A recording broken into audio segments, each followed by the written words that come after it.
प्रज्ञान YouTube channel में सभी सत्संगी बंधुओं का, विद्वान श्रोताओं का सादर अभिनंदन, स्वागत है और सभी को मेरा प्रेम पूर्वक जय श्री।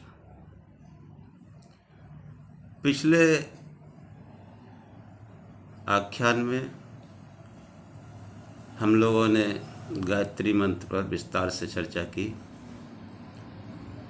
आज हम उन वैदिक सिद्धांतों को एक बहुत सहज रूप में आम व्यक्ति के लिए कैसे बताए जा सकते हैं, कैसे समझाए जा सकते हैं, इस प्रकार से कुछ बताने का प्रयत्न करेंगे और सहजता से सब लोग समझ सकें, ये मेरा आज प्रयत्न रहेगा। तो सभी सत्संगी बंधुओं को मेरा फिर एक बार जय शिव और अब प्रार्थना करते हैं।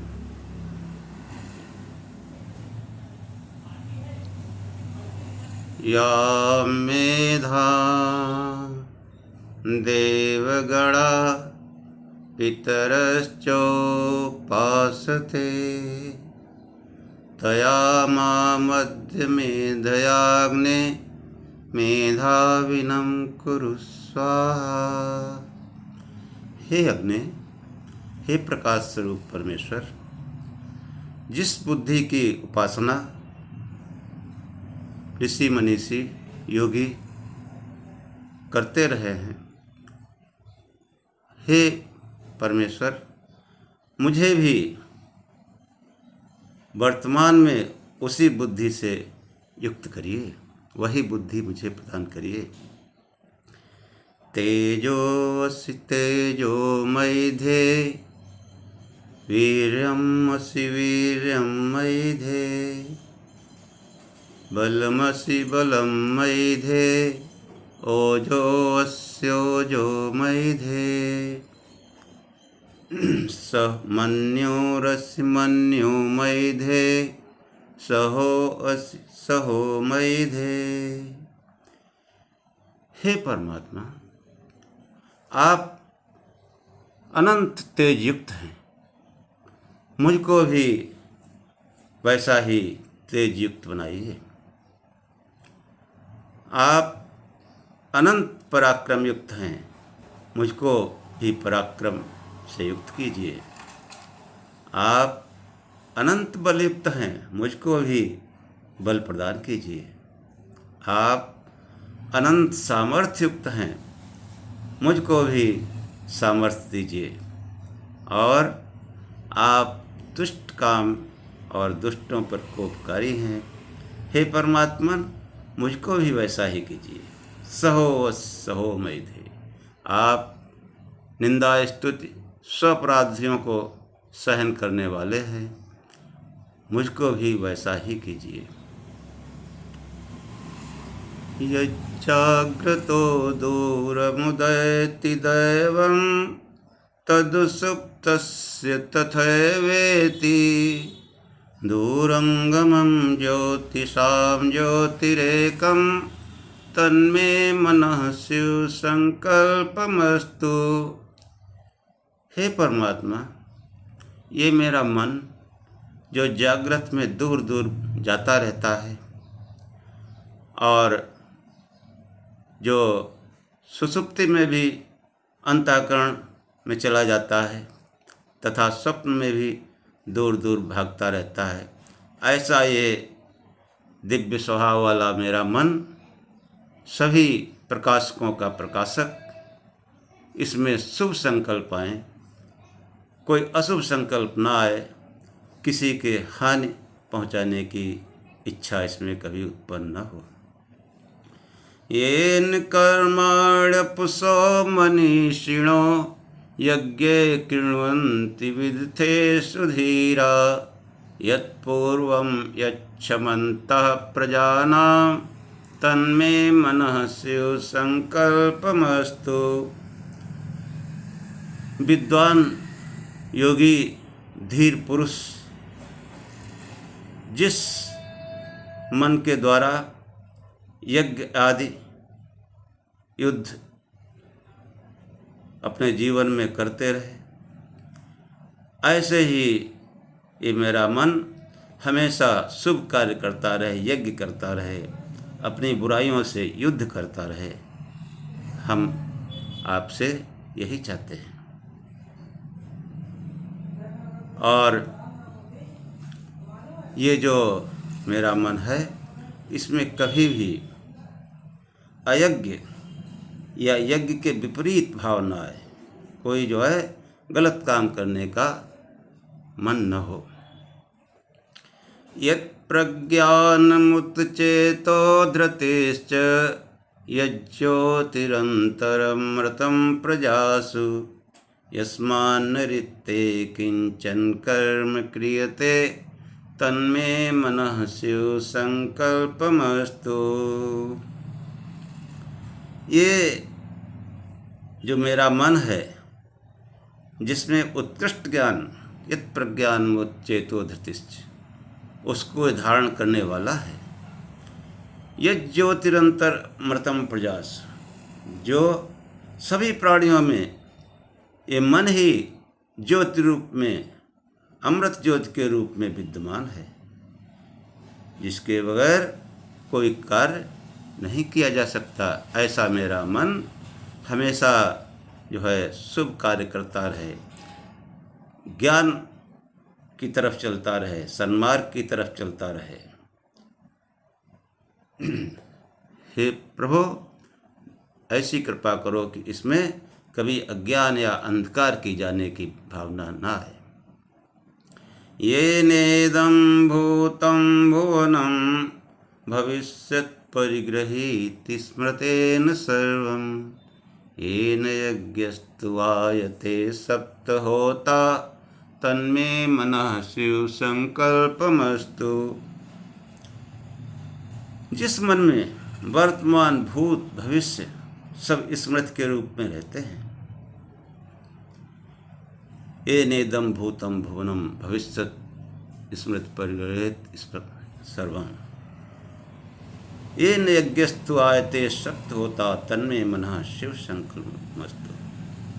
कि जिसमें सातों प्रकार के यज्ञ जिस मन के द्वारा किए जाते हैं, ऐसा मेरा मन शिव संकल्प वाला हो, मेरे अंदर कल्याणकारी ही भाव उत्पन्न हो, अकल्याणकारी भाव कभी उत्पन्न न हो।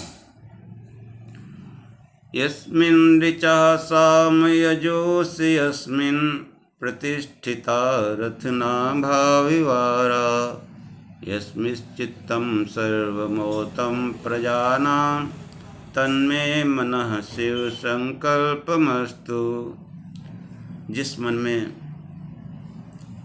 रथ के पहिए की भांति जिससे धुरी से परि तक पहिए को दृढ़ करने के लिए अरे लगे रहते हैं, ऐसे ही ऋक् यजु साम ये त्रय विद्या मेरे मन में बनी रहे, मेरे मन में ये वेद ज्ञान दृढ़ता से बना रहे। हम कभी अवैदिक कर्म न करें, इसलिए हम आपकी बहुत स्तुति करते हैं, बार बार स्तुति करते हैं। सुसारथिश्चान्यूयन्मनुष्यान् नेनीयते शुभिर्वाजिनोयु हृद्यत्प्रतिष्ठं यच्चिरं जविष्ठं तन्मे मनः शिव संकल्पमस्तु। जिस प्रकार उत्तम सारथी रथ को सही प्रकार से गंतव्य तक पहुंचाता है, इसी प्रकार हे परमात्मा, ये मेरा मन इस शरीर रूपी रथ को इस जीवन में जो है सन्मार्ग की ओर ले जाए, इधर उधर गलत रास्तों पर मत ले जाए। इसलिए हम आपकी बार बार स्तुति करते हैं।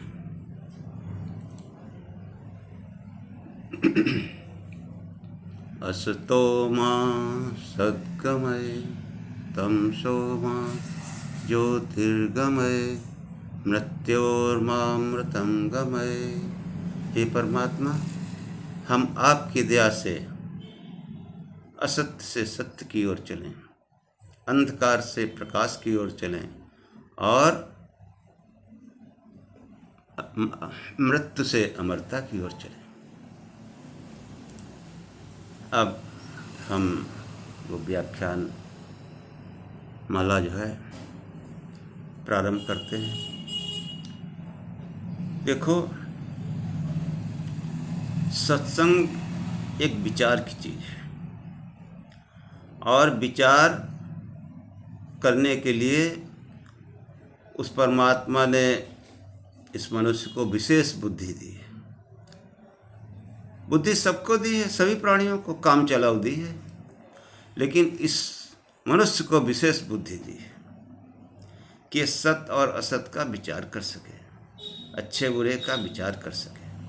इसलिए हमको चाहिए कि हम चाहे सांसारिक क्षेत्र हो, चाहे जो हम लोक परलोक की कल्पना करते हैं, आध्यात्मिक क्षेत्र हो, ईश्वरीय क्षेत्र हो, हमको विचार कर ही चलना चाहिए। जब विचार नहीं करते हैं तो बाद में जब सत्य का पता चलता है तो लगता है कि अरे इतना टाइम तो बेकार चला गया। वो गिरधर कुंडली है कि बिना विचारे जो करे सो पाछे पछताए, काम बिगाड़े आपनो जग में होत हंसाए। इसलिए हमको चाहिए कि हम बुद्धिपूर्वक संसार में चलें। वो जो है कोई बात हो उस पर विचार करें, उसके सत्य और असत्य की परीक्षा करें, तब हम उसको ग्रहण करें। और हम ऐसा करते हैं, लेकिन सांसारिक क्षेत्र में करते हैं। जहाँ आध्यात्मिक क्षेत्र आता है फिर बिल्कुल परम श्रद्धावान, श्रद्धा वद्धा कुछ नहीं, बनावटी श्रद्धा कब होती है? देखो, श्रद्धा समझो, श्रद्धा जो है ये श्रत धातु से बना है। श्रत माने सत्य और धा माने दौड़ना, धावती। जब कोई सत्य की तरफ दौड़ता है तब उसमें श्रद्धा होती है। कि जैसे कोई श्रद्धा कर ले कि जो है अग्नि में शीतलता मिलेगी, तो अग्नि का सत्य क्या है कि वो हमको गर्मी प्रदान करता है। ज़्यादा नज़दीक जाओगे वो जला देगा। तो हम उसमें अग्नि में अग्नि की श्रद्धा रखेंगे तभी जो है वास्तविक श्रद्धा होगी। तो हम ईश्वरीय क्षेत्र में जो सत्य है नहीं जानते, तो उसको हम सत्संग के माध्यम से विचार विमर्श करके और अपनी बुद्धि लगा करके समझें उसको और समझें, फिर आगे चलें। तो इस सत्संग जो है विचार की चीज़ है और विचार करने के लिए मनुष्य के अलावा और कोई जो है प्राणी संसार में ऐसा नहीं है जो इतना उत्तम विचार कर सके। इसलिए परमात्मा जो है इस मनुष्य को अपनी कृति में सर्वोत्तम कृति बनाया है, माना है। सर्वोत्तम यानी मनुष्य जो है वो महान है। हाँ, मनुष्य महान है, वो समस्त उसमें महानता के लक्षण हैं। हाँ, उनको उसने विकसित नहीं किया, उनको प्रकट नहीं किया। अध्यात्म जो है उस महानता के लक्षण को विकसित करता है। ये सत्संग जो है मनुष्य की महानता को उजागर कर देता है। अन्यथा चाहे पढ़े लिखे हों, विद्वान हों, धनवान हों, आम आदमी हो, यहाँ तक कि मनुष्येतर प्राणी, उनके जीवन में कोई विशेष अंतर नहीं अगर विचार करेंगे। देखो, एक श्लोक आपको सुनाते हैं। महात्मा भर्तृहरि ने जो है नीति शतक में लिखा कि आहार निद्रा निद्रा भयमैथुनं च सामान्यमेतत् पशुभिः नराणाम् धर्मो हितेशो अधिको विशेषो धर्मेण हीना पशुभिः समाना। कि श्लोक क्या कहता है कि 4 क्रियाएं जो है मनुष्यों में और पशुओं में सामान्य रूप से पाई जाती हैं। कौन सी 4 क्रियाएं? आहार, निद्रा, भय, मैथुनम च। आहार मतलब खाना पीना, निद्रा मतलब सोना जागना, भय मतलब भयभीत रहना, डरना, और मैथुन लड़के बच्चे पैदा करना। अगर हमारा जीवन का उद्देश्य इतना ही है तो पशु और मनुष्य में कोई अंतर नहीं।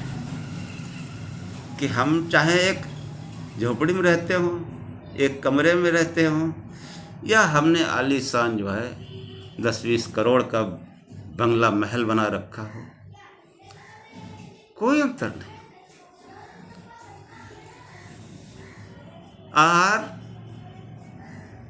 आहार का तो कहना ही क्या। साधारण आदमी अपना जो है दाल रोटी खा के काम चलाता है। अगर हम उन्नत करके बहुत पद प्रतिष्ठा वाले होकर विदेशी मदिरा पीने लगे, नाना प्रकार के पशु पक्षियों का भक्षण करने लगे, कौन सी उन्नत कर ली? इन्हीं में तो आदमी आगे बढ़ रहा है कि धर्म के क्षेत्र में बढ़ रहा है।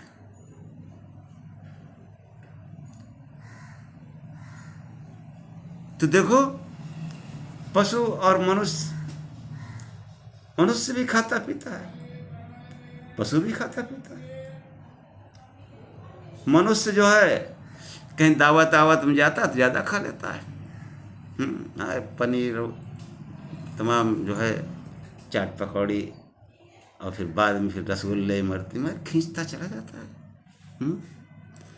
पशु भी जो है उसको दाना वाना मिला तो ज़्यादा चारे में, वो भी ज़्यादा खा लेता है। इसमें कौन सा अंतर है? और गहराई से अगर देखेंगे तो फिर जो है पशु आहार के मामले में इस मनुष्य श्रेष्ठ है। कैसे श्रेष्ठ है? कि हम बढ़िया जो है व्यंजन बनवाते हैं अपनी पसंद का, और उसके बाद में पता चला कि कोई फ़ोन आ गया, कोई खबर आ गई थोड़ा निगेटिव, कोई एक्सीडेंट हो गया किसी अपने आदमी का, कोई बीमार हो गया, कोई मर गया, तो खाना अच्छा नहीं लगता। या घर में जो है मियाँ बीवी में थोड़ा टुन फुन हो जाए तो भी खाना अच्छा नहीं लगता। यहाँ तक कि गुस्से में कहते हैं हम नहीं खाएंगे। ये है मनुष्य का आहार। अब पशु पे आ जाओ। हम लोग शहरों में, गांव में भी, शहरों में इसलिए बताते हैं, शहरों में समझना आसान है।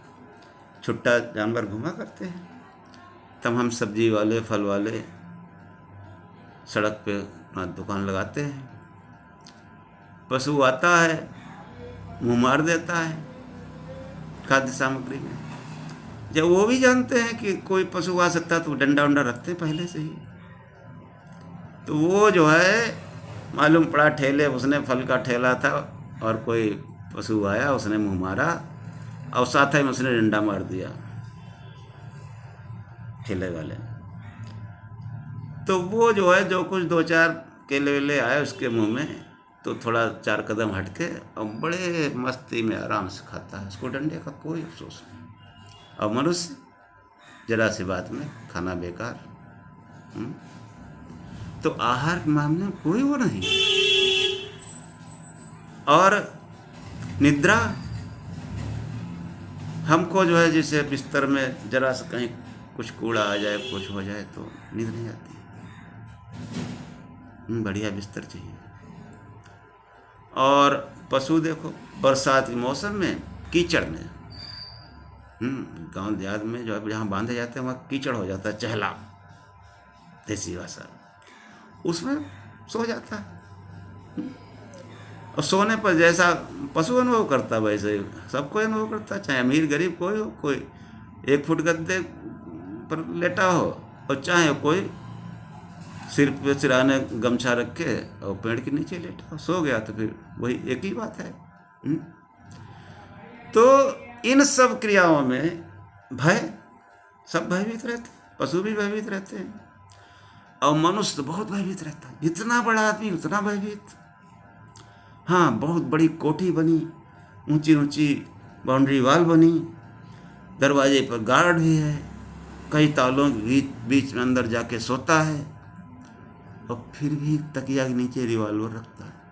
बताइए कितना डरा हुआ, क्या उन्नति कर ली, क्या विशेषता है मनुष्य में। और वही लड़का बच्चों का हाल है। लड़के बच्चे पशुओं के भी होते हैं, मनुष्य के भी होते हैं, कोई फर्क नहीं। फिर फर्क कैसे होता है कि आहार निद्रा भय मैथुनम च सामान्य में तत्पशु ही नराणाम धर्मो हितेशो अधिको विशेषो धर्मेण ही ना पशु भी समान। कि धर्म में जिसका जो हित समझता हो, हम भारतवासी सभी धार्मिक हैं। यहाँ तो इतना मामूली से मामूली आदमी जो है वो बहुत उच्च ज्ञान रखता है, केवल बाड़ी का, वास्तविकता में कुछ नहीं, बाड़ी का। किसी भी आदमी से अगर कहो धर्म के मामले में तो आधा घंटा प्रवचन करेगा। अब करेगा क्या, ये तो भगवान ही मालिक क्या करेगा। किसी बिल्कुल मतलब अनपढ़ जाहिल आदमी से पूछो, अरे भैया आत्मा में परमात्मा लो, अब इससे आगे क्या ज्ञान है। आत्मा में परमात्मा। अब 1-1 रुपए के लिए लड़ते हैं, झगड़ते हैं, आत्मा में परमात्मा। तो धार्मिक पूरा देश ही है। जो बुरे कामों में लगे हैं, पापाचरण करते हैं, वो भी धर्म के नाम पर कुछ करते हैं। कहीं मंदिर में घंटा चढ़ा दिए, कहीं कोई भंडारा कर दिए, कहीं गरीबों गरीबों कुछ कपड़े पड़े बांट दिए, राशन बांट दिए, करते रहते हैं। तो धार्मिक तो पूरा देश ही है। लेकिन भर्तृहरि कहते हैं कि धर्मो हितेशो अधिको विशेषो। जो विशेष धर्म के बारे में सोचता है, विशेष धर्म मतलब फिर वो ईश्वर को जानना चाहता है। जो जिसके ईश्वर के जानने की इच्छा होती है, जिसके अंदर ब्रह्म जिज्ञासा होती है, वो मनुष्य महान होता है। इसलिए आप सभी जो श्रोता हैं वो महान हैं कि आपने जो है सत्संग के सुनने की आपके अंदर प्रेरणा बनी है, निश्चित महान है। और कोई कमी है, कोई महानता में कमी रह गई तो सत्संग सुनते रहेंगे, भगवान का भजन करेंगे, आ जाएगी महानता। कोई डाउट नहीं। तो ये जो मनुष्य है वो महान है। आप इस बात को अच्छी तरह से दिमाग में बैठा लो कि मैं मनुष्य हूँ और मैं महान हूँ। ये और एक चीज़ और आप लोगों को बताना चाहता हूँ, जब भी मैं मनुष्य की बात करता हूँ तो स्त्री पुरुष दोनों का संबोधन होता है। पुरुष भी महान है, स्त्रियाँ भी महान है। देखो कितने बड़े बड़े जो है कार्य स्त्रियों ने किए हैं, महिलाओं ने, माताओं बहनों ने। पायलट बनी है, पायलट थोड़ा राफेल उड़ाती हैं। एक संडीला लड़की राफेल में जो है लेके आई फ्रांस से। क्या बात है, कितनी प्राउड की बात है। बड़े बड़े पदों पर महिलाएं रही हैं, देश के प्रधानमंत्री रही हैं, और इससे बड़ा पद क्या, राष्ट्रपति हैं वर्तमान में। तो दोनों ही महान हैं। और कैसे महान है, अब आप फिर विचार करो, फिर थोड़ा पीछे लौट जाओ। पीछे क्या लौट जाओ कि हम लोग जो है उस परमात्मा की प्रार्थना करते हैं जिसने संसार की रचना की। संसार की रचना की वही ईश्वर है। अब उसने क्या क्या रचना की? कि पहले एपिसोड में हमने बताया था कि इसने सूरज चांद बनाया। क्या बनाया? सूरज बनाया, चांद बनाया, तारे बनाए, वनस्पति बनाई, पशु पक्षी बनाए, और सारा जगत जो भी संसार हम देखते हैं सुनते हैं वो सब उसी ईश्वर ने बनाया। अब जो है देखो, अब मनुष्य महान है, ये क्या करता है कि ये जो है उस परमात्मा की कारीगरी से उसमें अपना दिमाग लगाता है और दिमाग लगा के ये भी रचना करता है कि हम जो कपड़े पहने बैठे हैं ये जो है किसी पौधे से जो है कुछ रेशे लिए गए और मनुष्य ने दिमाग लगा के पौधे से निकाला कुछ रॉ मटेरियल और फिर फैक्ट्री में ले जाके बढ़िया कपड़ा बना दिया और फिर किसी मनुष्य ने इसको सिल दिया, बैठे बढ़िया पहने सब लोग। है रचना की। और सबसे बड़ी चीज़ ये कि हम तो बचपन में रेडियो देखते थे तो समझते थे इसमें पता नहीं आदमी कैसे इसके अंदर बैठा ला गया। लोग कहते थे बर्फ़ में डाल के इसको छोटा कर दिया गया। बड़ा अजीब व गरीब बचपन में बातें बताई जाती थी। अब वो रेडियो गायब हो गया। देखिए मोबाइल आ गया, हम आप कहीं भी हैं एक दूसरे से डायरेक्ट संपर्क में हैं। ये मोबाइल किसने बनाया? मनुष्य ने बनाया। जो इसे हवाई जहाज से लेकर और सुई धागे तक सब कुछ किसने बनाया? मूल वस्तु जो है वो ईश्वर की है। कि जैसे हमने मकान बनाया तो जो उसमें ईंट लगी, पत्थर लगा, मिट्टी ज़मीन से कहीं खोदी गई मिट्टी, उसका ईंट बनाया गया। उसी में कहीं अयस्क है तो वो फैक्ट्री में ले जाके उसमें सीमेंट बनाया गया, लोहा बनाया गया। ये सब मनुष्य ने ही तो किया है, लेकिन मूल वस्तु परमात्मा की है। अब ये हम इसलिए कह रहे हैं कि नंबर 1 रचना उस परमेश्वर की, परमात्मा की, और नंबर 2 रचना मनुष्य की। यही सोचने की बात है। अच्छा, हम ये विचार करें कि जिन देवी देवताओं की पूजा हम आज तक करते आए हैं, जो जो पूजा करते आए हैं, हमारे जीवन में उनकी बनाई कौन सी वस्तु प्रयोग में आई? जो भी जिसकी उम्र है। मैं 63 साल का हूँ, आप लोगों में भी वयस्क लोग हैं। तो बचपन से लेकर जब से हमने हमारी बुद्धि काम की तो हमारे काम जो भी वस्तु आई या तो उस ईश्वर की बनाई हुई या किसी मनुष्य की बनाई हुई। ये जो देवी देवता हैं, जो भूत प्रेत हैं, इन्होंने हमारे लिए क्या बनाया? कुछ नहीं बनाया। विचार करो, कुछ नहीं। अरे एक पुलिया ही बना दी होती तो आदमी इधर से उधर चला जाता। नहीं, फिर भी हम उनके पीछे पड़े। तो नंबर 1 रचना जो है वो ईश्वर की और नंबर 2 रचना मनुष्य की। तीसरे की कोई रचना नहीं। और मनुष्य जो है सभी प्राणियों में महान है, और उससे महान अगर कोई है तो वो केवल और केवल ईश्वर है, दूसरा कोई नहीं। और जब हम दूसरे के पीछे पड़ जाते हैं उसी समय मनुष्यता से गिर जाते हैं। कीड़े मकोड़ों की पूजा करने लगते हैं। समझते ही नहीं, सड़कें पूजते हैं। हाँ, कुछ नहीं विचार करते। इसलिए हमको उस परमात्मा ने बुद्धि दी है कि जो है हमको विचार कर जो है आगे बढ़ना चाहिए। यही विचार है कि जितनी हम पूजा करते हैं, चलो संसार रचना उन्होंने नहीं की, लेकिन कुछ तो हमारे लिए बनाया होगा, कुछ हमको लाभ पहुंचा होगा, तभी तो उनकी पूजा करते हैं। क्या लाभ पहुंचा? कुछ नहीं।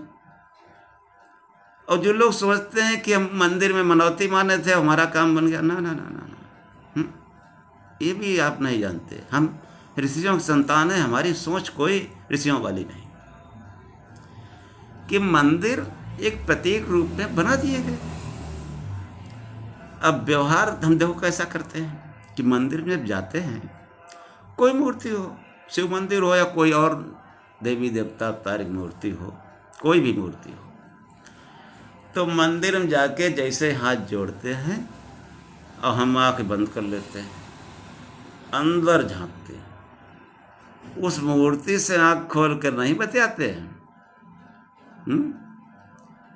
आँख खोल कर बतियाते हैं उस मूर्ति से कि भगवान हमारा ऐसा काम कर देना, जो भी इष्ट है।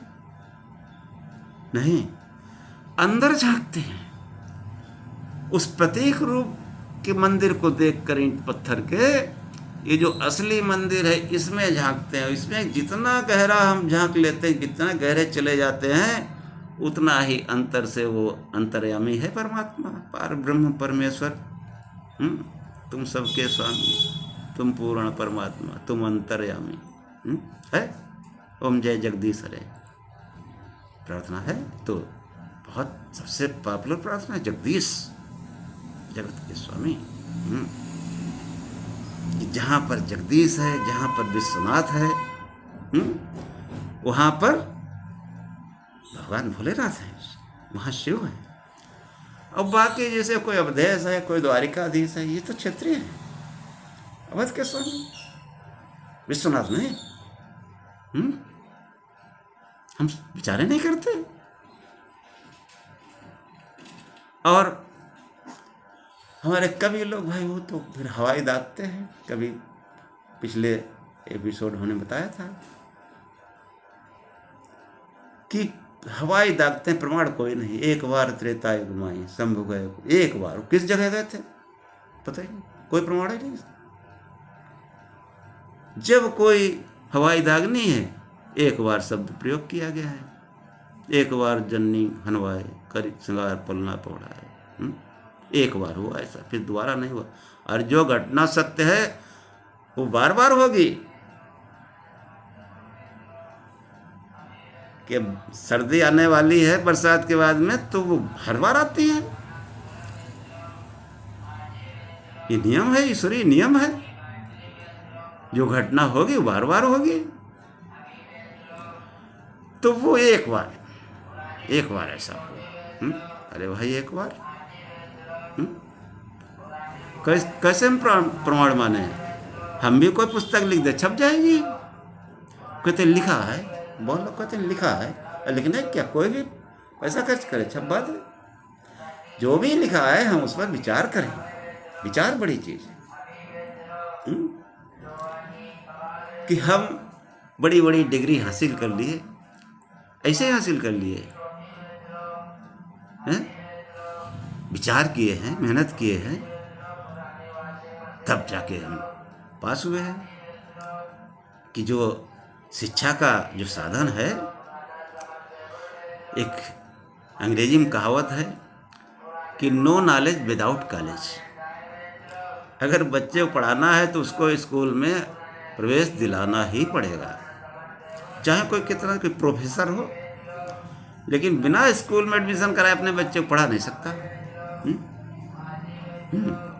वो कोई मैं तो प्रोफेसर हूँ, तमाम डिग्रियाँ PhD DLED तमाम किए हैं, अब वो मालूम पड़ा नर्सरी बोनटम जहाँ वो जा रहा है एडमिशन कराने को, वो तो शिक्षक जाहिर है उससे कम ही पढ़ा होगा, ग्रेजुएट हो, कुछ और डिप्लोमा वगैरह किए हो, इससे ज़्यादा नहीं होता।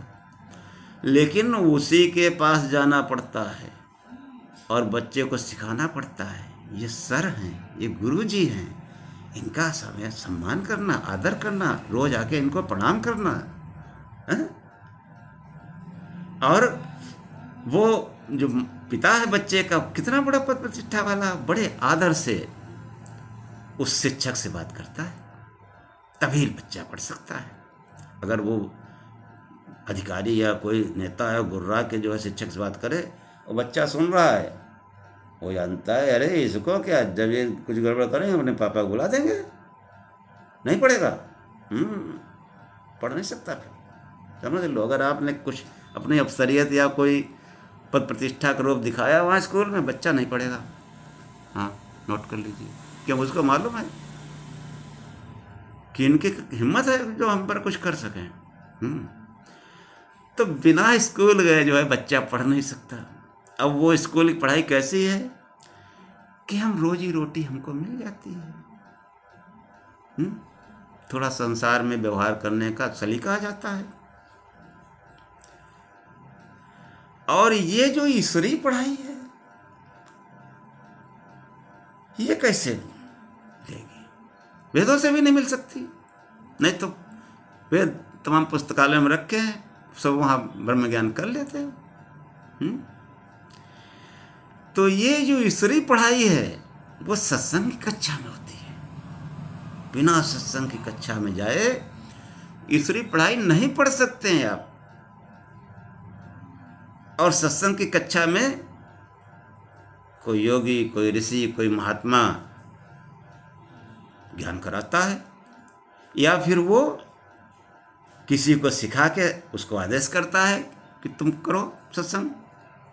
मुझे आदेश मिला है किसी योगी का, महापुरुष का, श्रीमान देव जी का, पांडे जी सत्संग करो, लोगों को सिखाओ, सन्मार्ग में जोड़ो। इसके अलावा बहुत मुश्किल है। क्यों कि हम तमाम बड़े बड़े मठों में मठाधीशों के पास जाते रहते हैं, क्या मिलता है? हाँ, ये है कि उनके लिए जो है वो हम साधन है, उनके रोजी रोटी का, उनके इनकम का साधन है। जाते हैं, कुछ दे आते हैं। अब वो भी हमारे जैसे मन देखा उन्होंने क्या चाहते हैं वैसी तारीफ करके, और केवल एक उद्देश्य। हमारे कई महात्मा मित्र हैं, वो कहते नहीं भैया, एक ही उद्देश्य है, चाहे कोई आए, हम बहुत जल्दी परख लेते हैं क्या चाहता है। भगवत चर्चा से खुश होगा, या गंडा ताबीज़ से खुश होगा, झाड़ फूँक से खुश होगा, कैसे खुश होगा, या इसकी आवभगत करो, हैं, इसको बिल्कुल कहो अरे वाह भाई सेठ जी आ गए, धन्य, बहुत धन्यवाद, ले जाके एसी में बैठा लो, बढ़िया बढ़िया खाना खिलाओ, एक आध नौकर लगा दो। अब वो चलते समय 11,000 21,000 दे जाएंगे। तो ये सब मठाधीश ये कर रहे हैं। हमारे ऋषियों ने तो इस तरह एक भव्य दिव्य आश्रम बनाए नहीं। अरे जिसके पास करोड़ों की संपत्ति है वो उसका जोड़ घटाना लगाएगा कि आत्मा परमात्मा की चिंतन करेगा। अपने ऋषियों से, प्राचीन ऋषियों से मिलान कर लें कि मनुष्यता का जो है पहला सिद्धांत है त्याग। जो जितना बड़ा त्यागी उतना महान पुरुष।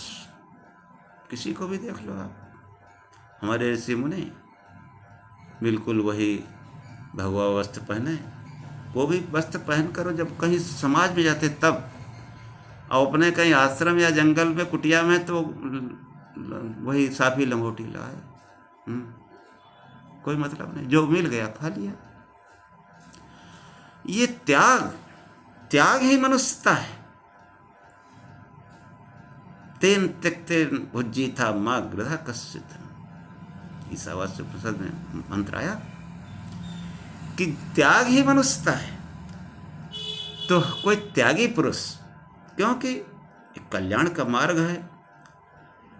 जब किसी को अंतर प्रेरणा होती है तो वो इस मार्ग पर चलता है। हमारे ऋषि मनुष्य जो है उन्होंने जन कल्याण, लोक कल्याण के लिए काम किया, और उन्हीं को देख के कुछ पाखंडी वो भी वैसे नकल करते हैं कि हम तो हाथ से छूते नहीं पैसा।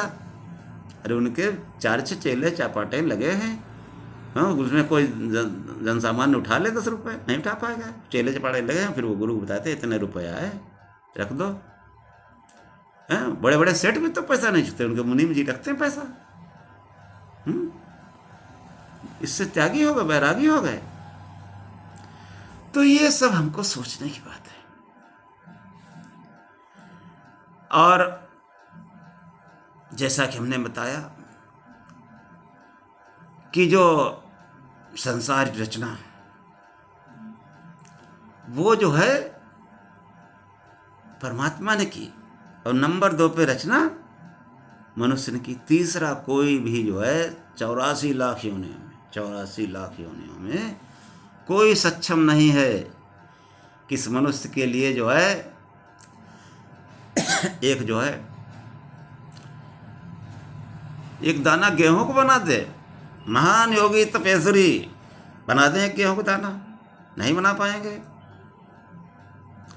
वो प्राकृतिक रूप से दाना है, उसी को बो के हम दूसरा बना लेते हैं।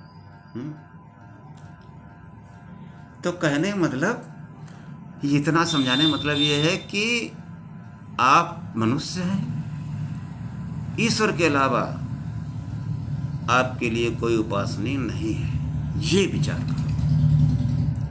हाँ, बाकी जो है साधु महात्मा है। अब मान लो कोई गुरु भी किए हो तो गुरु है, उनका आदर करो। बहुत से हमने गुरुओं को देखा, उनकी फोटो लगी है, उनकी प्रार्थना होती है। जिंदा है तब भी हमने देखा उनकी प्रार्थना होते हुए, ऐसे गुरुओं की प्रार्थना होती थी, अरे मेरे गुरुदेव करुणा सिंधु करुणा कीजिए। क्या बात है। और गुरुदेव वो चेलों में सारे करुणा सिंधु कहाँ से हो जाएंगे। अजीब अजीब जो है पाखंड चलाते हैं। और इस मनुष्य को बताइए, इतना जहाँ चेला बने नहीं, बस गए काम से। चेला मतलब अज्ञानी मूर्ख, और गुरु मतलब ज्ञानी। वो जो है गुरु ने ज्ञान दिया तब भी वो रहा चेला ही। गुरु का अगर ज्ञान दे तो जो है ज्ञानी हो जाना चाहिए, चेला कैसे रहा। और जो वाकई गुरु थे उनका ऐसा हुआ कि देखो अपने इतिहास में स्वामी रामकृष्ण परमहंस हुए, उनके शिष्य विवेकानंद थे, वो भी गुरु थे, विवेकानंद भी गुरु थे, और भी उनके शिष्य थे, 7-8 शिष्य थे खास परमहंस के। हाँ, शिष्य तो पुत्र होता है, पहले ही बता चुके। अरे कितने बच्चों को पाल सकते हैं बताइए। 1-2 से ज़्यादा आदमी हिम्मत नहीं करता, 2 बच्चे भी है इतने बहुत मुश्किल पालना। कोई बहुत धुरंधर हो तो 2, 4, 5, 6, 7, 8, 10 में जयपुर ढोलने लगेगा। और ये जो है गुरु, उनके हजारों शिष्य हैं। शिष्य नहीं हैं, चेले हैं, पशु हैं। हमने देखा एक बहुत बड़े आयोजन में, तो उन्होंने कहा देखो अपनी सेटिंग बना लेते हैं सब, 4 लाख लोग होते हैं, चतुर चालाक। गुरु का मतलब चतुर चालाक, जो तमाम तरह से समाज को, अपने शिष्यों को ठगता रहता। तो क्या किया उन्होंने, पहले सेटिंग कर ली। सबसे कहा देखो प्रसाद में जो है सब लोग गन्ना ले जाओ। पहले सेटिंग कर लिए, 8-10 बीघे गन्ने खेत खरीद लिए। तो मालूम पड़ा वो 5 रुपए गन्ना वो 51 रुपए में जा रहा। किसी ने जो 20 रुपए दिए तो उनको टुकड़ा दे दिया। और भीड़ इतनी भयंकर कि वो 10 बीघे उखारी, मतलब 2 एकड़ गन्ना, वो सब साफ हो गई। भीड़ मारी जुटी पड़ी, हमको लाओ हमको लाओ हमको लाओ। जब गन्ने नहीं रहे तो उन्होंने कहा गन्ने की जो अत्ती पत्ती है वो ले जाओ, वो भी जो है प्रसाद का काम करेगी। इतना तो पशु बना दिया। वो सोचते ही नहीं कि गन्ना ले जाके क्या होगा। प्रसाद की बात आई, देखो प्रसाद बताते हैं प्रसाद क्या होता है। अब बात आई तो प्रसंग बस बताते हैं। मुंडक उपनिषद में एक मंत्र आया, उसमें प्रसाद का वर्णन है, सुनिए। किन्न चक्षुषा गृह्यते नापि वाचा नान्य देव तपसा कर्मणा वा ज्ञान प्रसादेन विशुद्ध सत्ता तम पश्यते निष्कलम ध्यायमाना। ये मंत्र मुंडक में आया। मुंडक में जो है अंगिरा ऋषि का जो है जिज्ञासु शौनक के संवाद के रूप में दिखाया गया है। ब्रह्म विद्या है मुंडक उपनिषद में, ब्रह्म विद्या। तो कहते हैं कि न चक्षुषा गृह्यते, वो परमात्मा इन आंखों से ग्रहण नहीं किया जा सकता। ना भी वाचा, वाणी से भी। जैसे कोई कह दे कि जब भोलेनाथ वहाँ जो है कैलाश पर्वत पर हिमालय में है, वो वहाँ बैठे, क्या वहाँ मिल जाएंगे? ना, नहीं मिलेंगे। तो वाणी से भी नहीं उसका बखान किया जा सकता है। न चक्षुषा गृह्यते न पि वाचा। वाणी से तो ही बताया जाता है ऐसे से करो, सन्मार्ग बताया जाता है। ईश्वर नहीं, ईश्वर तो वो नेत नेत कहकर ऋषि मुनि बता रहे कि न चक्षुषा गृह्यते न पि वाचा। नान्य देव, जो अन्य देवता, ये पिंड के देवता हैं, वाणी चक्षु जो है, इंद्रियां जो है पिंड के देवता हैं, इनके द्वारा भी नहीं पाया जा सकता। और अन्य जो देव समझते हैं, नान्य देव, अन्य देवों के द्वारा भी वो नहीं पाया जा सकता। तपसा कर्मणा वा, अन्य देवों के तप और नाना प्रकार के कर्मकांड, उनसे भी, कर्मकांड से हमको सांसारिक वस्तुएं प्राप्त होती हैं, और कर्मकांड से हमारे अंदर शुद्धता आती है कि हम कोई यज्ञ करें, भंडारा करें, कोई समाज सेवा काम करें, तो अंतर जो है, अंतर पवित्रता आती है, अंतर में शुद्धता आती है, निर्मलता आती है। लेकिन ईश्वरी ज्ञान नहीं होता है। ईश्वरी ज्ञान तो उसके लिए विचार करना पड़ता है। विचार बड़ी चीज है, हाँ, बुद्धि संगत। तो मंत्र कहता है कि न चक्षुषा गृह्यते न पि वाचा, वो परमात्मा न नेत्रों से ग्रहण किया जा सकता है, न वाणी से, और न अन्य देवी देवताओं के तप से या नाना प्रकार के कर्मकांड से। फिर कहते हैं क्या वो ज्ञान से पाया जा सकता है? तो ऋषि कहते हैं नहीं, ज्ञान से भी नहीं। ज्ञान हमको एक नहीं अनेकों मार्ग दिखलाता है। ये ज्ञान ही तो है, हमने नाना पुराण पढ़ के अपनी अलमारी भर ली पूरी। जितना बड़ा धार्मिक उतने फोटो लगी उसके पूजा गृह में। कि ज्ञान हमको मतलब मार्ग नहीं दिखाता, भ्रमित कर देता है कि किधर जाएं हम। तो उनका ज्ञान तो नहीं। ज्ञान जो है अगर ज़्यादा कर लिया तो वो शांति की बजाय अशांति उत्पन्न कर देता है। और ज्ञान की बजाय नहीं, ज्ञान के प्रसाद से, ज्ञान प्रसादेन, कि ज्ञान के प्रसाद से पाया जा सकता है। ज्ञान का प्रसाद कैसा? कि तमाम प्रकार का ज्ञान किया हमने, बहुत से इष्ट कल्पित कर लिए, फोटो लगा लिए। अब उन तमाम मार्गों में, तमाम इष्टों में, जैसा कि पिछले व्याख्यानों में बताते रहे कि कोई बुद्धिपूर्वक एक मार्ग को चुन लेता है, विचार पूर्वक, तब उसको ज्ञान का प्रसाद मिलता है। कि हम बड़े धर्मात्मा, सब जगह जाते हैं, अब सबको भगवान मानते, किसी को नहीं मानते। किसी को नहीं मानते। और कहने में थोड़ा खराब लगता है, लेकिन असलियत मालूम क्या है? कि हमने तमाम भगवान मान लिए, तमाम देवी देवता ले आए। तमाम कैसे है? पुराणों में भी देखो सती थी। सती ने कहा कि जो है जन्म कोटि रगड़ हमारी, बरहूं शंभु नत रहो। सती आत्मा है। आत्मा कहती मैं, जब अंदर मनुष्य ठान लेता है कि मैं जो है उस परमात्मा को ही प्राप्त करूंगा और कोई वस्तु मुझको नहीं चाहिए, तब वो ईश्वर की तरफ चलता है।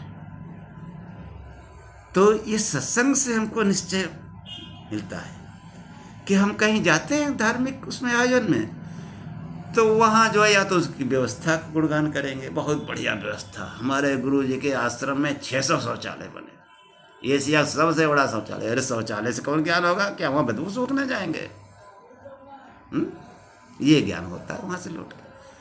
और फिर जो है या तो फिर वक्ता की तारीफ, अरे बहुत बड़े वक्ता, फिर वहाँ इतने रुपए लेते हैं और ये है वो। अरे ये ऋषियों ने रुपया लेके ज्ञान बांटा, ये रुपया लेके बांटते हैं।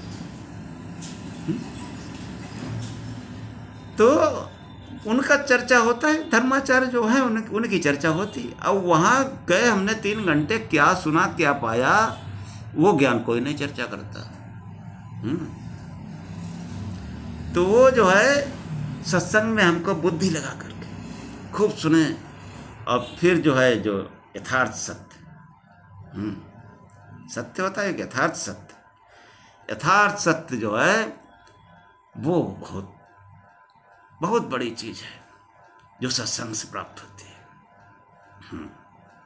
यथार्थ सत्य जो है उसकी इतनी महिमा है कि देखो, आपको हम एक ऋग्वेद का मंत्र सुनाएंगे, पहले इसको कंप्लीट कर लें, इस मंत्र को, फिर बताएंगे यथार्थ सत्य क्या होता है। कि ज्ञान प्रसादेन, जब ज्ञान का प्रसाद मिल जाता है, ज्ञान का प्रसाद मतलब अनेकों इष्टों में छांट कर एक इष्ट हमने चुन लिया, अब हमको उसी की उपासना करनी है। हम जान गए अच्छी तरह से कि शिव ही सत्य है। अब हम जो कुछ थोड़ी बहुत पूजा पाठ करेंगे वही करेंगे, उन्हीं का भजन करेंगे, उन्हीं का ध्यान करेंगे। तो उससे क्या होता है कि जब को ठीक से ज्ञान होता है, यथार्थ ज्ञान होता है, तो मनुष्य का अंतःकरण शुद्ध होने लगता है। ज्ञान प्रसादेन विशुद्ध सत्ता, मनुष्य का अंतःकरण शुद्ध होने लगता है, और उस विशुद्ध अंतःकरण में उस आत्मा की आभा झलकने लगती है। तम पश्यते, उस परमात्मा को, उस आत्मा को देखता है, निष्कलम, कला रहित। 12 कला 16 कला के अवतार नहीं, कला रहित वो परमात्मा कैसा है? कलातीत कल्याण कल्पांतकारी सदा सज्जनानंद दाता पुरारी। प्रार्थना पढ़ी रामचरितमानस में।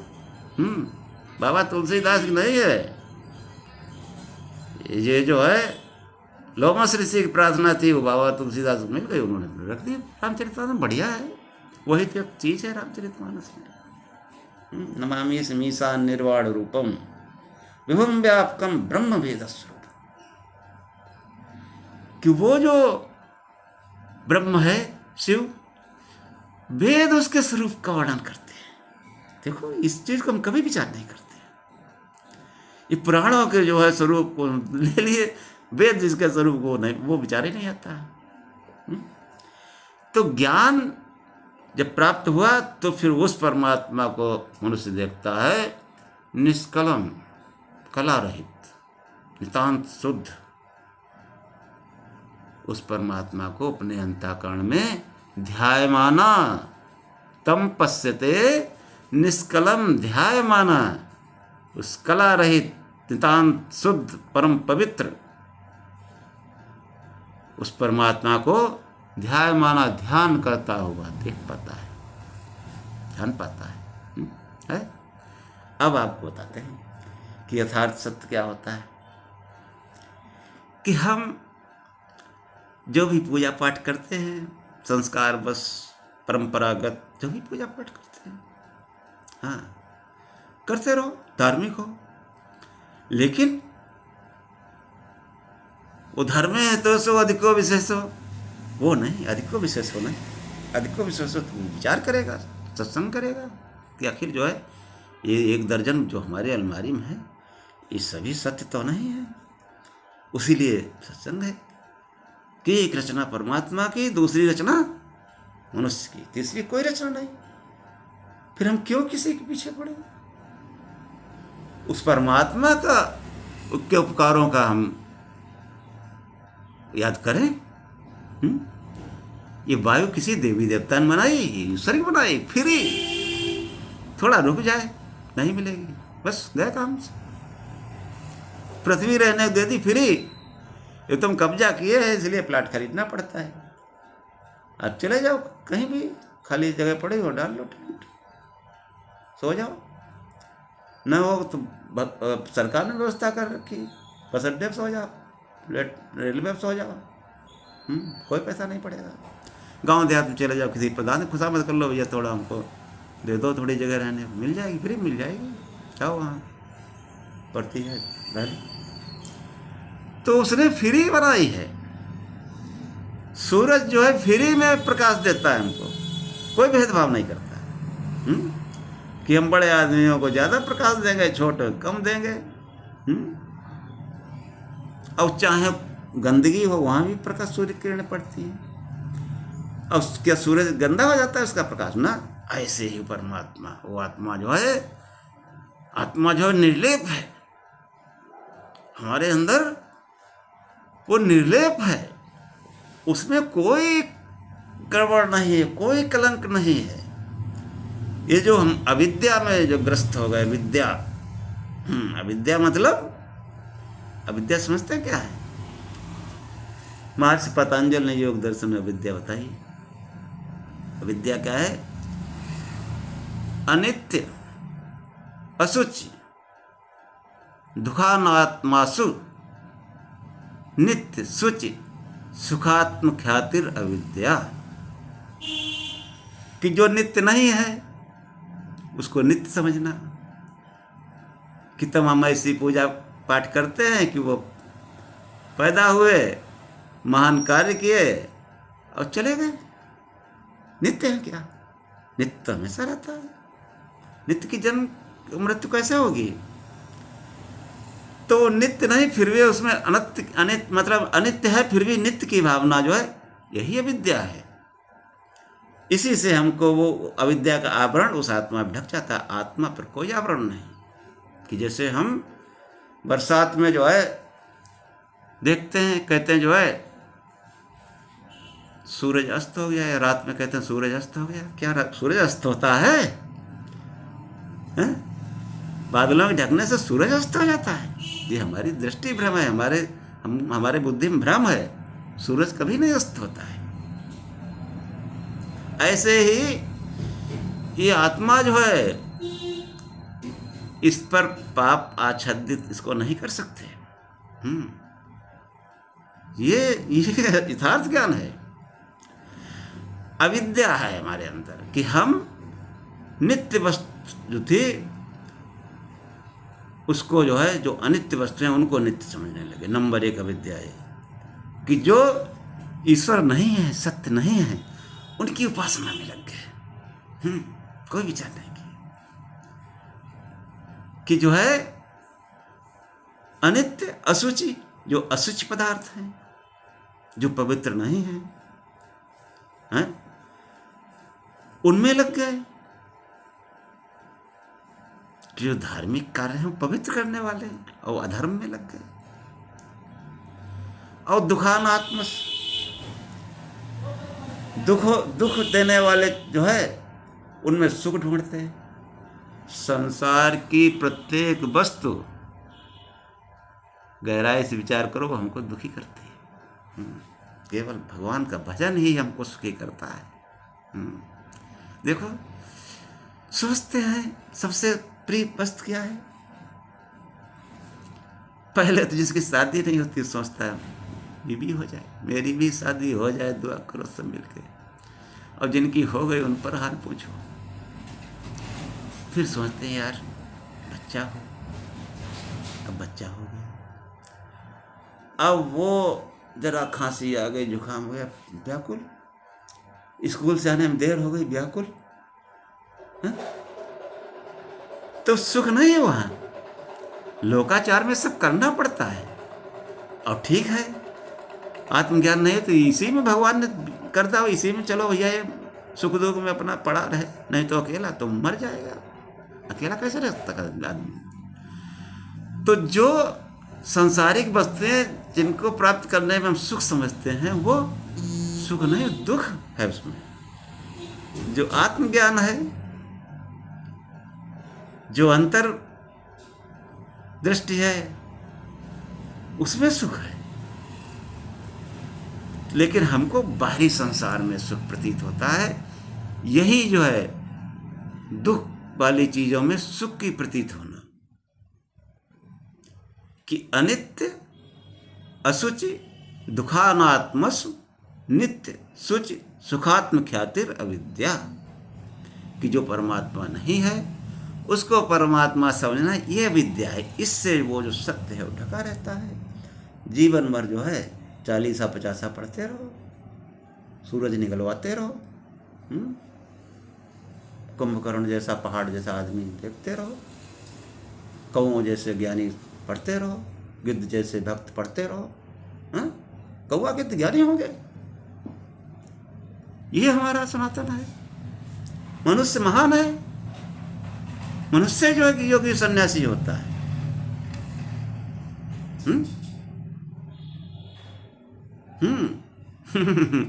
भाई देखो, सत्य तो सत्य है, उसमें कोई समझौता नहीं होगा।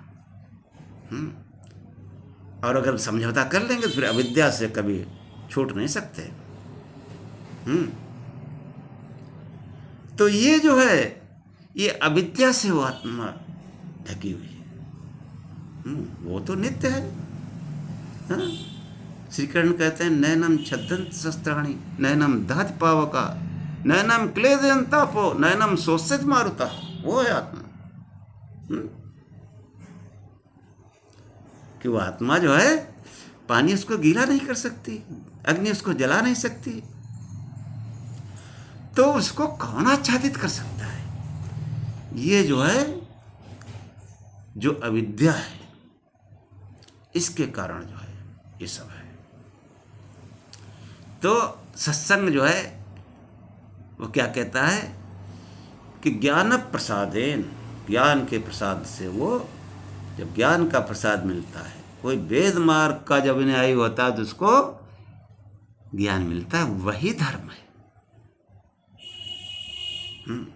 शंकराचार्य कहते हैं कि श्रुति प्रमाणैक मते स्वधर्म निष्ठा तय्येव आत्मविशुद्धिरस्य विशुद्ध बुद्धे परमात्म वेदनम ययेव संसार समूल नाशा। विवेक चौड़ा पढ़ गए कि श्रुति प्रमाणैक मते स्वधर्म, कि एकमात्र श्रुति यानी वेद प्रमाण धर्म, उसमें जिसकी निष्ठा होती है, कि वैदिक धर्म में जिसकी निष्ठा होती है, श्रुति प्रमाण मते स्वधर्म निष्ठा, उससे क्या होता? तयेव आत्मविशुद्धि रस्य, उससे आत्मा जो है वो शुद्ध होने लगती है। उसके आवरण जो है वो हटने लगते हैं, जो विद्या के आवरण है वो हटने लगते हैं, शुद्ध हो जाती है।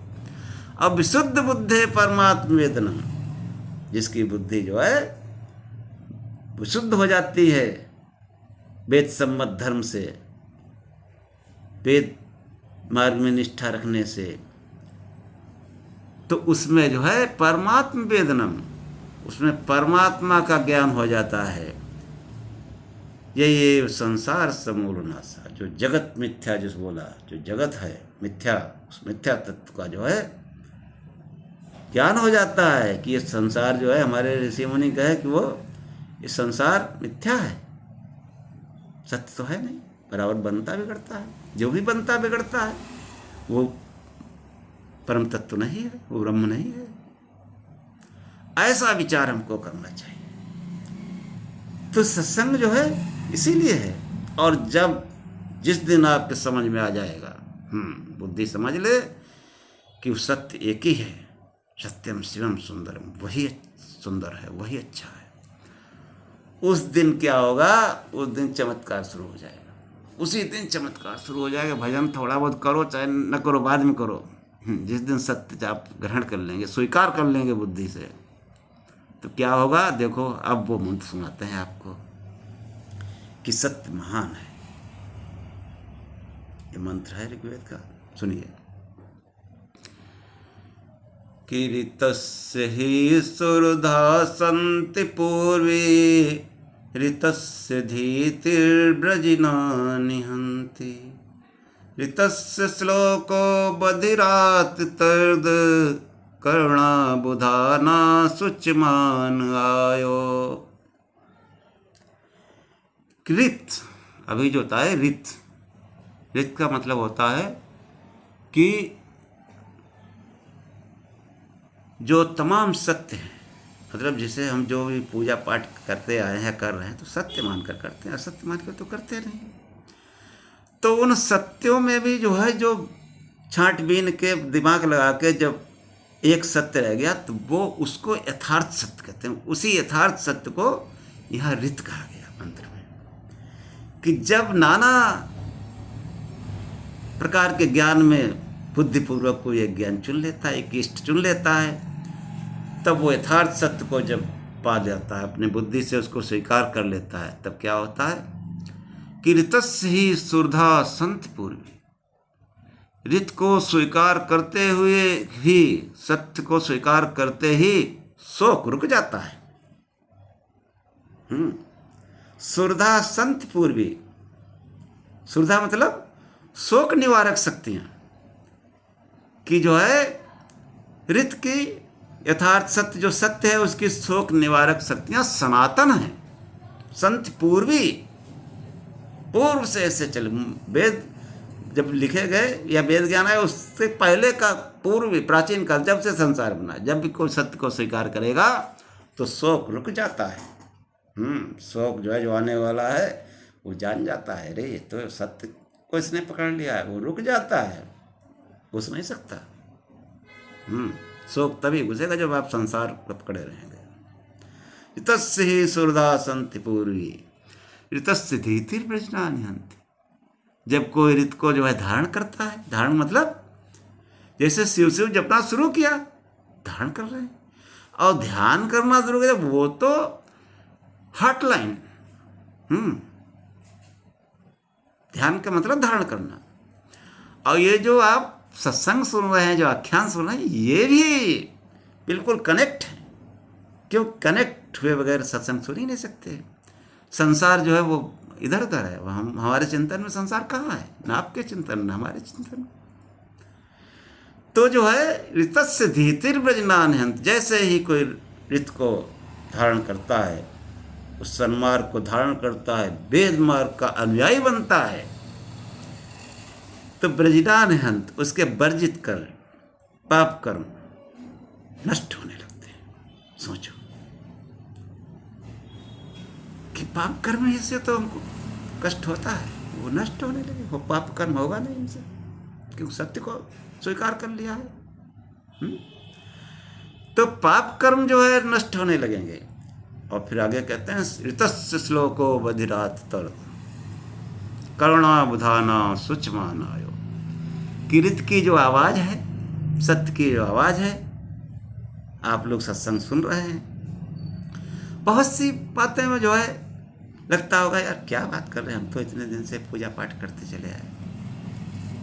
हो सकता है आप नाराज हो जाए, उठ के चले जाएं,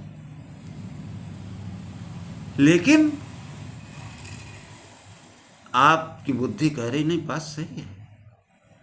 अब आपका वो अहंकार, बुद्धि का जो तमो गुण और रजो गुण, वो आपको आड़े आता है कि अरे पूरा जीवन बिता दिया हमने, अब हम इनकी पांडे जी की बात सुनेंगे, आचार्य राजेश कुमार की। बड़े आए ज्ञानी।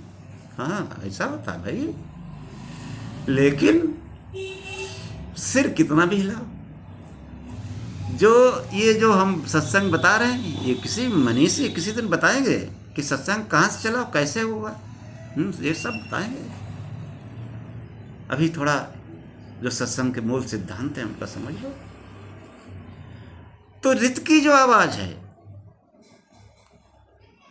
उसे कौन नकार सकता है? ऋतस्य श्लोको बधिरात् तर्द, जो बहरे हैं, जो सत्य को सुनना ही नहीं चाहते, बहरे का मतलब कान से बहरे नहीं, जो सत्य को नहीं सुनना चाहते, उनके भी कानों में आर्तद, ऋत श्लोको बधिरात तद, आर्तद मतलब जबरदस्ती कर्णा कान में घुस जाती, और ऋत की आवाज कर्णा बुधाना सुचवान आयो। जो सत्य की आवाज है वो बुधाना जगाने वाली होती, इस मनुष्य को जगा देती है। अगर आप सत्संग सुनेंगे तो जग जाएंगे, अरे कहाँ बवाल में पड़े रहे, बताओ इतना जो है दुनिया की झाड़ झंकार इकट्ठा किए, भगवान को इतना पता नहीं। हाँ, ये जो है ये जगा देगा आपको। सत्संग अगर सुनते रहेंगे, ये सभी जो है मतलब एपिसोड आप सुनेंगे मन लगा के, तो जो है वो जग जाएंगे, आप जागृत पैदा हो जाएगी। सोया हुआ रहता आदमी, कोई बिरले जागता, जाग जाए तो परमात्मा में पहुंच जाए। ऐसा ही है।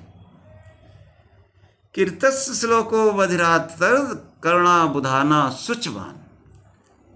ऋत की आवाज जो यथार्थ सत्य है, उसकी आवाज इतनी पवित्र होती है कि वो जो है, जो ज्ञान से द्वेष रखने वाले हैं उनको भी सुनना ही पड़ता है, मानना ही पड़ता है। चाहे जितने तर्क करो, कुतर्क करो, चलेगा नहीं।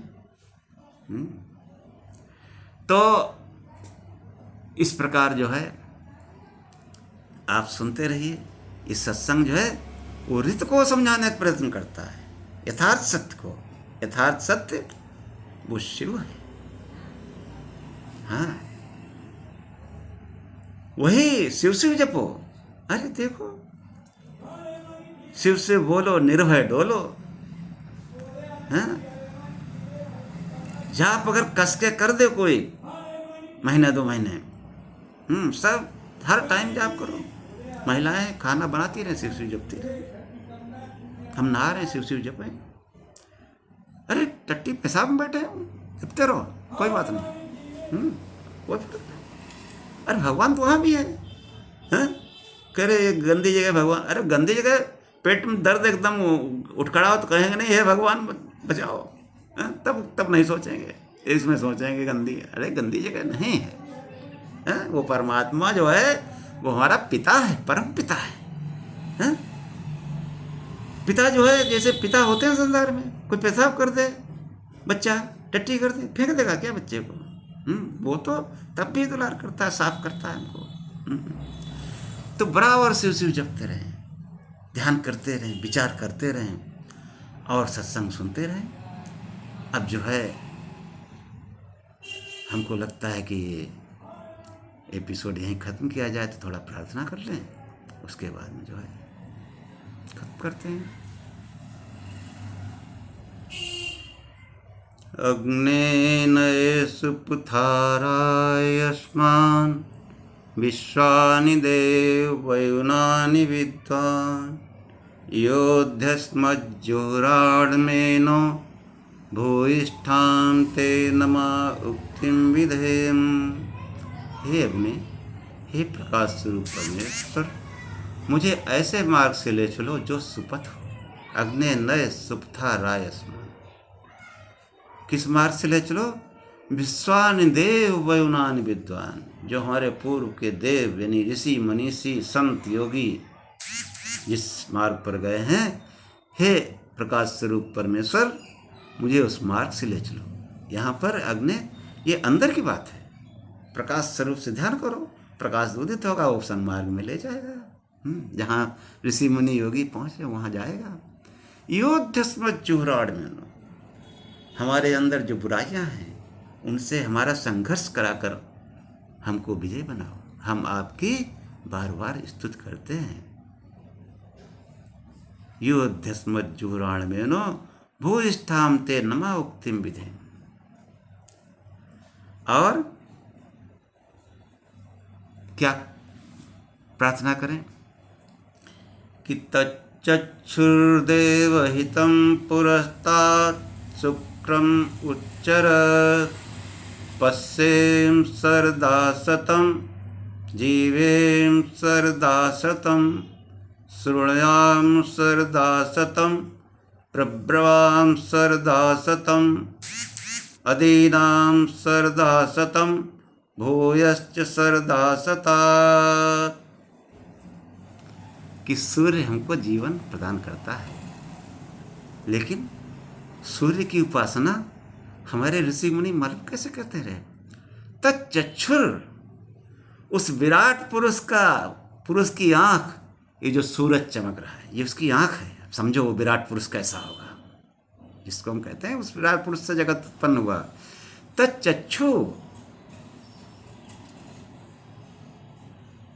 तच्चक्षु शुक्रम तेजोमय, पुरस्ताद जो सामने ये सूरज चमक रहा है, उस विराट पुरुष की मानो आंख चमक रही है। उसकी दया से पश्येम सरदासतम, उस सूरज से हमारी आंख काम करती है कि उसकी दया से हम 100 वर्ष तक देखते रहे। जीवेम सरदासतम, 100 वर्ष तक जिए, ठीक तरीके से जिए जैसे जिया जाता है, चारपाई पढ़ के नहीं। श्रुणयाम सरदासतम, बहरे न हो जाए, कान से ऊंचा न सुनाई पड़ने लगे, हैं? 100 वर्ष तक सुनते रहें। प्रब्रवाम सरदासतम, ये वाणी हमारी 100 वर्ष तक ऐसे ही काम करती रहे। हाँ, वाणी घबरा जाती है बुढ़ापे में, नहीं, ये प्रार्थना की गई। और अधीनाम श्याम सरदासतम, हम दीन होकर न रहें कि पड़े हैं दीन की तरह चिल्ला रहे हैं, हाय कोई पानी दे जाए, ना ना ना, हम 100 वर्ष तक अधीन होकर जिए। भूयश्च सरदासतात, और 100 वर्ष से अधिक भी इसी प्रकार से जिए। अब जो है आखिरी प्रार्थना कर लेते हैं, श्रोता वक्ता दोनों कल्याण की, कि ओम सहना भवतु सहनौ भुनक्तु सह वीर्यं करवावहे तेजस्विनावधीतमस्तु मा विद्विषावहे। ओम शांति शांति शांति। हे परमात्मा,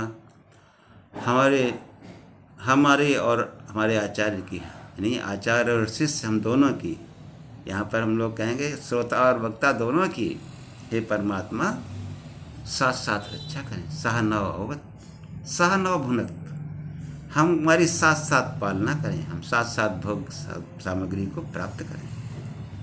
सह वीर्यम करवावहे, हम साथ साथ पुरुषार्थ करें। तेजस्वी नावधितमस्तु, हमारा पढ़ा पढ़ाया हुआ तेजस्विता को प्राप्त करें। हाँ, जो हमने सत्संग में सीखा है दूसरे को भी बताएं। हाँ, कैसे बताएंगे? कि जो आपने ये वीडियो जो भेज रहे हैं आप पास, ये अपने इष्ट मित्रों को भेजें। हाँ, और भाई अच्छा लगे तो लाइक भी कर दिया करें, चैनल को सब्सक्राइब भी कर दिया करें।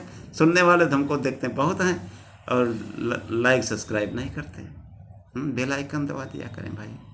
हाँ, ये जो है उपकार करो भाई। ट्रस्ट है, ट्रस्ट में कुछ होना चाहिए, तभी तो कुछ कर सकते हैं। तो जो है दोनों की जो है साथ साथ पराक्रम करें, पुरुषार्थ करें। ओम शांति शांति शांति। तो परमात्मा हमारे जीवन में कभी कोई दैहिक सुख ना आए, हमारा शरीर स्वस्थ रहे, शारीरिक दैहिक शांति प्राप्त हो। कोई दैवी आपदा ना आए, भूकंप, अतिवृष्टि, इस तरह कोई प्रकोप न हो, हमारे जीवन में शांति बनी रहे, और भौतिक शांति प्राप्त हो। शांति शांति शांति 3 बार है, पहले भी बता चुके, उसमें ज़्यादा कुछ बताने है नहीं, कि कोई भी प्राणी हमको जो है कष्ट न पहुंचाए, इसलिए हमको भौतिक शांति प्राप्त हो। इस प्रकार की जो है तीनों प्रकार की हमको जो है, हम श्रोता और वक्ता दोनों को शांति प्राप्त हो। जय श्री।